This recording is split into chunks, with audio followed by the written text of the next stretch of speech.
सबसे पहले है बिज़नेस की डेफिनेशन। अब ये पूरा कोर्स जो है वो बिज़नेस का एक इंट्रोडक्शन है, तो सबसे पहले ये जानना ज़रूरी है आपके लिए कि बिज़नेस की डेफिनेशन क्या है। बिज़नेस क्या है? Any activity to earn profit. कोई भी एक्टिविटी, कोई भी लीगल एक्टिविटी जो प्रॉफिट अर्न करने के लिए, प्रॉफिट कमाने के लिए की जाए, उसको जो है वो बिज़नेस कहा जाता है, यानी कि कारोबार। और जो वर्ड बिज़नेस है ये ड्राइव हुआ है टर्म बिजीनेस से। अब आपके सामने है एंटरप्रेन्योरशिप। एंटरप्रेन्योरशिप क्या है? ये एक नई फॉर्म है, काफ़ी काफ़ी एक नई फॉर्म है बिजनेस की। ये एक ऐसा फिनोमेना है जिसके अंदर एक पर्सन जो है वो अपॉर्चुनिटी को सर्च करता है, वो ढूंढता है अपॉर्चुनिटी को और उसको अवेल करने की वो कोशिश करता है। अब आपके सामने है कंपोनेंट्स ऑफ बिजनेस। बिजनेस के कंपोनेंट्स कौन कौन से होते हैं? तो दो कंपोनेंट्स हैं बिजनेस के, इंडस्ट्री और कॉमर्स। इंडस्ट्री का मतलब क्या होता है कि कन्वर्जन करना रॉ मटेरियल की फिनिश गुड्स के अंदर, उसको हम जो है वो इंडस्ट्री कहते हैं। और ये जो है एक फॉर्म यूटिलिटी होती है। फॉर्म यूटिलिटी से मुराद क्या है? जब रॉ मटेरियल से फिनिश गुड बनाया जाता है तो फॉर्म में चेंज आता है। जब फॉर्म में चेंज आता है तो उसकी यूटिलिटी के अंदर इजाफा होता है। यूटिलिटी से मुराद सेटिस्फेक्शन। किसकी सेटिस्फेक्शन? कस्टमर की।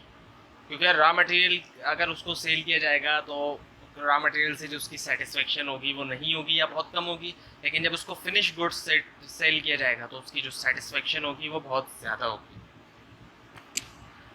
टाइप्स ऑफ इंडस्ट्री में प्राइमरी और सेकेंडरी इंडस्ट्री होती हैं। प्राइमरी इंडस्ट्री में एक्सट्रैक्टिव इंडस्ट्री होती है, जिसमें एक्सट्रैक्शन की जाती है अंडरग्राउंड रिसोर्सेज की, यानी कि जो ज़मीन के जो नीचे रिसोर्सेज मौजूद हैं उनको एक्सट्रैक्ट किया जाता है। जेनेटिक्स के अंदर क्या किया जाता है?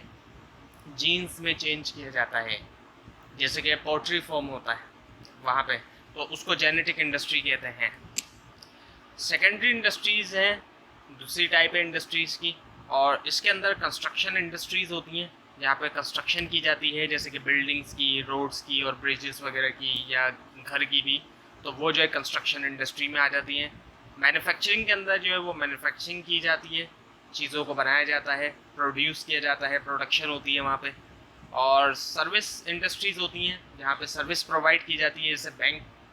बैंक आपने देखे होंगे, ज़ाहिर बात है आपके घर के करीब भी काफ़ी बैंक्स होंगे, और आपका शायद बैंक में अकाउंट भी हो सकता है या आप बैंक गए भी हों कभी। बैंक में क्या हो रहा होता है? वो कोई चीज़ बेच नहीं रहे। प्रोडक्ट तो वैसे तो कोई टेंजिबल प्रोडक्ट तो कोई नहीं बेच रहे। वो टेंजिबल से मुराद ये ऐसे प्रोडक्ट जिसको आप टच कर सकते हैं या देख सकते हैं, लेकिन वो सर्विसेज सेल कर रहे हैं अपनी एक तरह से। और कंसल्टेंट होते हैं बहुत से, कंसल्टेंसी की सर्विस प्रोवाइड की जाती है। एजुकेशनल कंसल्टेंट भी होते हैं, और अकाउंटेंट्स हैं, लॉयर्स हैं, इंटीरियर डेकोरेटर हैं, डिज़ाइनर हैं, म्यूज़िक कंपोज़र हैं। ये तमाम जो है वो सर्विस इंडस्ट्री के अंदर आ जाते हैं। सर्विस के अंदर कहीं भी कोई टेंजिबल प्रोडक्ट नहीं बेची जाती, बल्कि सर्विस ही प्रोवाइड की जाती है। नाउ दी कॉमर्स। अब कॉमर्स क्या है? कॉमर्स से मुराद तमाम वो एक्टिविटीज़ होती हैं जो स्टार्ट होती हैं मैन्युफैक्चरर के वेयर हाउस से लेकर बायर तक, तो उनको हम कॉमर्स कहते हैं। कॉमर्स की भी टाइप्स हैं, ट्रेड और एड टू ट्रेड। ट्रेड से मुराद बाइंग एंड सेलिंग, यानी कि ख़रीदना और बेचना। जो ताजिर होते हैं वो क्या करते हैं? प्रोडक्ट को ख़रीदते हैं और उस पर मुनाफा रख के वो आगे बेच देते हैं, तो यही जो है ट्रेडिंग कहलाता है, यानी कि ख़रीदना और बेचना। और aid to trade. Aid to trade से मुराद वो तमाम इंस्टीट्यूशंस जो असिस्ट करते हैं और सपोर्ट करते हैं ट्रेडिंग प्रोसेस को, यानी कि जो तिजारत का, ट्रेडिंग का प्रोसेस है, उस प्रोसेस को जो असिस्ट और सपोर्ट करने वाले इंस्टीट्यूशंस होते हैं वो एड टू ट्रेड कहलाते हैं, या एड टू ट्रेड में शामिल होते हैं वो। Now the factors of production. अब फैक्टर्स ऑफ प्रोडक्शन जो है ये एक बहुत कॉमन टॉपिक है इकोनॉमिक्स के अंदर। अगर आपने इकोनॉमिक्स का कोर्स या सब्जेक्ट पढ़ा है तो आप इसके बारे में जानते होंगे। चार फैक्टर्स ऑफ प्रोडक्शन होते हैं: लेबर, कैपिटल, एंटरप्रेन्योरशिप और फिज़िकल रिसोर्सेस। लेबर जो है वो, उससे मुराद क्या होता है? उसका मतलब होता है कि जो लोग काम कर रहे हैं ऑर्गेनाइजेशन में, मज़दूर को हम कहते हैं लेबर, और यहाँ पे मज़दूर से मुराद वो लोग जो ऑर्गेनाइजेशन में काम करते हैं, उनको भी मज़दूर कहा जाता है। उसके बाद है फिर कैपिटल। कैपिटल से मुराद जो अमाउंट इन्वेस्ट किया इन्वेस्टर ने बिजनेस में जो भी सरमाया लगाया इन्वेस्टर ने, उसको जो है वो कैपिटल कहा जाता है। और एंटरप्रेन्योरशिप का मतलब क्या है? मैनेजमेंट एबिलिटी उन लोगों की जो बिज़नेस रन कर रहे हैं।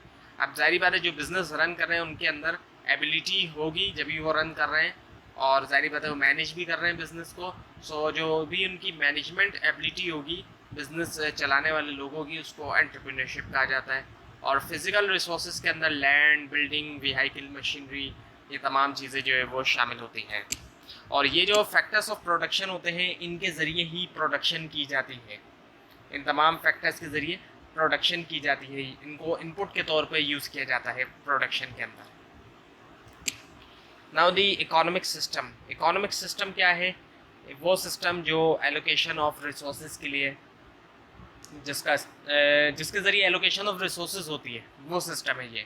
क्योंकि रिसोर्सेज जो है वो किसी भी कंट्री के अंदर, किसी भी इकोनॉमी के अंदर अनलिमिटेड नहीं होता है। वो एक बार अलग बात है कि वक्त के साथ साथ नए नए रिसोर्सेज डिस्कवर हो जाए, ये पॉसिबल है कि वक्त के साथ साथ नए रिसोर्सेज डिस्कवर्ड हो सकते हैं, वक्त के साथ साथ रिसोर्सेज में इजाफा भी हो सकता है, लेकिन रिसोर्सेज किसी भी एक वक्त में लिमिटेड होते हैं। कहीं भी ऐसा नहीं होता कि अनलिमिटेड रिसोर्सेज हो। किसी भी कंट्री की, किसी भी इकोनॉमी के अंदर अनलिमिटेड रिसोर्सेज नहीं होते हैं। तो इकोनॉमिक सिस्टम को इसीलिए बनाया गया है ताकि एलोकेट किया जा सके रिसोर्सेज को, क्योंकि रिसोर्सेज लिमिटेड है तो उनकी एलोकेशन के लिए एक सिस्टम की ज़रूरत पड़ी, और वो सिस्टम जो है इकोनॉमिक सिस्टम है। और डिफरेंट कंट्रीज़ के अंदर डिफरेंट इकोनॉमिक सिस्टम है, हर कंट्री का अपना इकोनॉमिक सिस्टम होता है। सो इकोनॉमिक सिस्टम की भी कई सारी टाइप्स हैं, और जो दो कॉमन टाइप्स हैं वो है प्लान्ड इकोनॉमी और free market economy. Plan economy में सब कुछ जो है वो गवर्नमेंट जो है जाहिर बात है ऑन करती है, और गवर्नमेंट ही के अंडर जो है वो तमाम इकोनॉमिक डिसीजंस होते हैं। जबकि फ्री मार्केट इकोनॉमी जो होती है उसके अंदर प्राइवेट ओनरशिप होती है, और जो इकोनॉमिक डिसीजंस होते हैं वो डिमांड एंड सप्लाई के ऊपर बेस कर रहे होते हैं।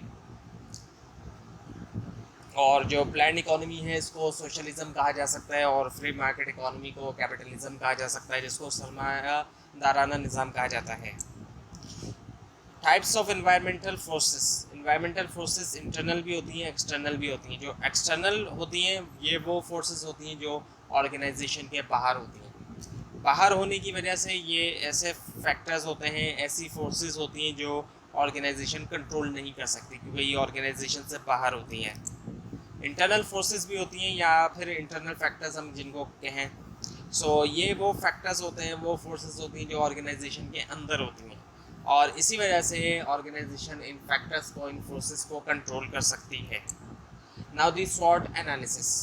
अब स्वॉट एनालिसिस जो है ये एक बहुत इम्पोर्टेंट एनालिसिस है, और आगे अगर आप एडवांस कोर्सेज पढ़ते हैं मार्केटिंग के, मैनेजमेंट के, स्ट्रेटेजिक मार्केटिंग, स्ट्रेटेजिक मैनेजमेंट वगैरह, तो वहाँ पे भी ये काफ़ी डिटेल में आएगा। और ना सिर्फ कोर्सेज के अंदर, सब्जेक्ट्स के अंदर ये डिटेल में आने वाला है, बल्कि प्रैक्टिकल लाइफ में भी एक बहुत इम्पॉर्टेंट एनालिसिस है। और यहाँ पे आपको इसकी थोड़ी सी एक इंट्रोडक्शन करवाया जा रहा है। आगे फिर आप जब एडवांस लेवल के कोर्सेज पढ़ेंगे तो आप डिटेल में पढ़ेंगे। तो शॉर्ट जो है वो इसकी जो फुल फॉर्म है वो है strengths, weaknesses, opportunities and threats. हर ऑर्गेनाइजेशन की कोई ना कोई स्ट्रेंथ होती है, कोई ना कोई वीकनेस होती है, अपॉर्चुनिटीज़ मिलती हैं ऑर्गेनाइजेशन को, और थ्रेट्स भी मिलते हैं।